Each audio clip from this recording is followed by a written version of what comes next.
Aloha guys, I'm Cameron. I'm Ruth. How's it? I'm Keanu. And this is the So Well Garage. But in today's episode, we are not working on Keanu's Beamer.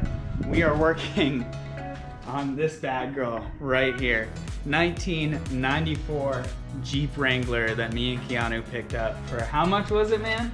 400. 400 bucks. I would like to argue that that is the cheapest Jeep Wrangler in America. Yeah? It Yeah? might be. I would say it so. Might be.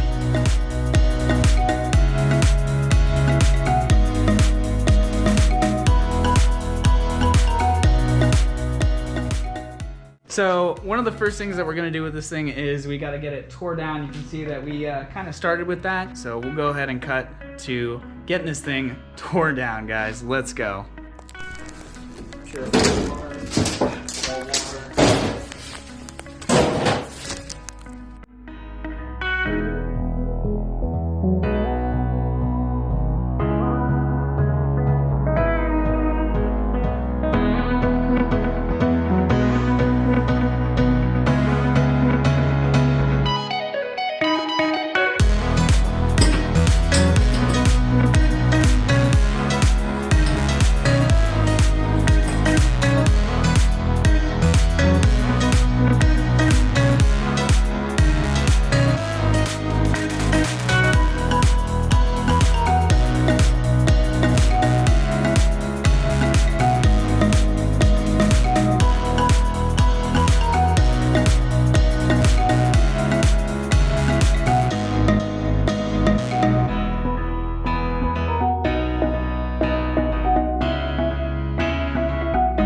Alright guys, so me and Ruth got this thing basically totally stripped on the inside other than the little center console area. The main reason that we did that was we wanted to see if there was any more rust or anything that like we didn't see, and I am not seeing any rust inside this thing whatsoever. There is a lot of rust on like the little bits and stuff, mainly just surface rust. But all in all, I think we are starting out with a pretty awesome project.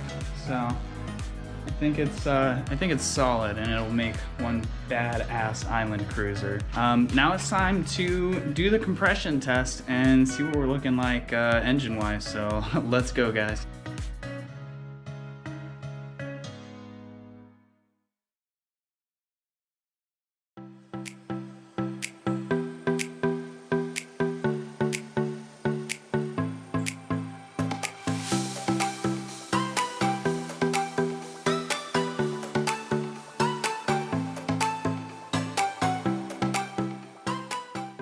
Alright guys, so I realized while I was editing this video that I never really explained anything after the whole compression test.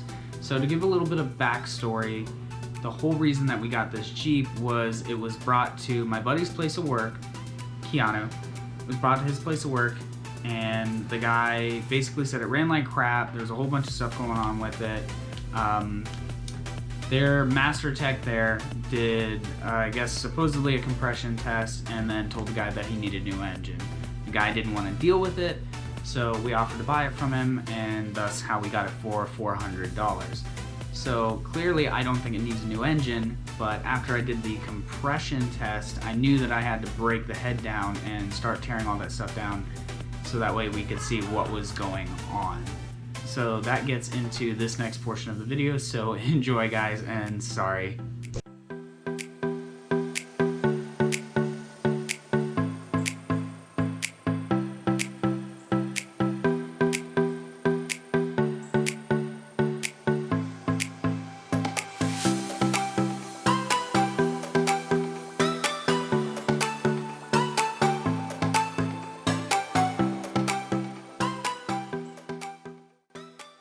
Alright guys, well that is going to do it for today. It is getting pretty late on me. The wife's waiting on me for dinner.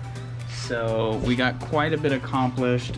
We got the alternator and the alternator bracket loose, so that way that can come out off the head.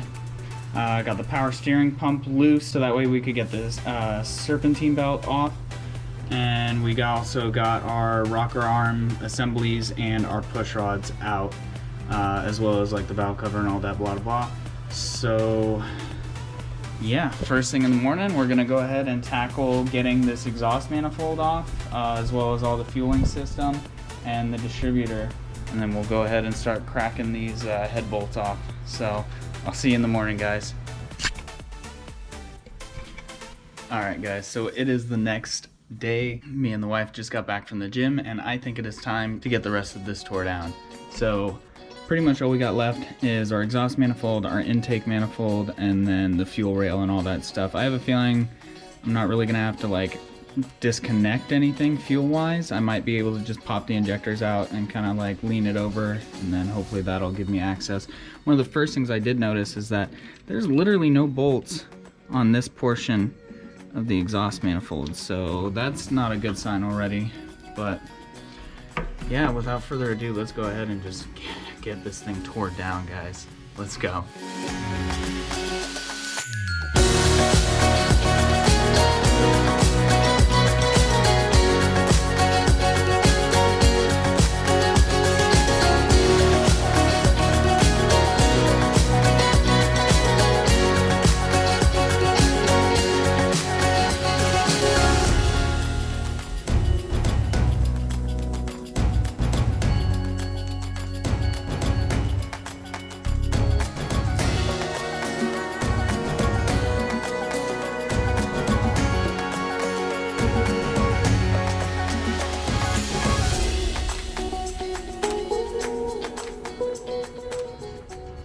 Alright, I don't know about you guys, but I don't necessarily think that we need a new engine. I have a feeling that once we check this head, see how straight it is, I have a feeling we're going to find out that it's warped. So we can see here, we were probably getting some coolant or something in cylinder number 1, which out of all of them actually had compression, so that's a little confusing, but all these water ports are all jacked up too. So my suspicion is that this head is warped. And so we're gonna check that right now. We've got our precision ruler. I don't know if you're gonna be able to pick that up, but there is just a there's a gap in between cylinder 3 and 2. Might be able to see it there. See the light kind of shining through that one. We definitely have a warped head.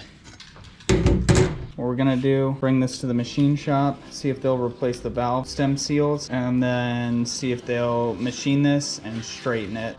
All right, guys, well, that is going to do it for today's episode. We got quite a bit of stuff done. We basically broke everything down, got the head off. We proved that the head was warped. So I think that's pretty much gonna be the game plan for now, guys, is we gotta get the head off to the machine shop. It is a Sunday, so unfortunately they're not gonna be open, but I can do that first thing tomorrow, get the head off to the machine shop, see how much that's gonna cost us, and then we can go from there. But $400 for a Jeep, I really just cannot complain. There's like literally no rust anywhere on this Jeep that's through anyways, except for one spot here on the cowl, and it's not bad. So I'm gonna fix that up. But yeah, that is going to do it for today, guys. Thank you so much for watching, and peace.